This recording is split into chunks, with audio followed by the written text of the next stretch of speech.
ఢిల్లీ పరిసర ప్రాంతాల్లో పొగమంచు ప్రభావం కొనసాగుతోంది. గాలి నాణ్యత క్షీణించి దృశ్యమానత తగ్గింది. ఈ కారణంగా ఢిల్లీలో విమాన, రైలు సర్వీసులకు అంతరాయం కలిగింది. పొగమంచు వల్ల 100కు పైగా విమానాలు రద్దయ్యాయి.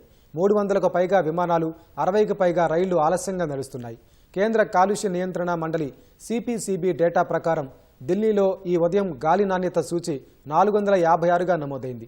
ఈ సీజన్లో ఇదే రెండో అత్యంత దారుణమైన AQI అని అధికారులు తెలిపారు.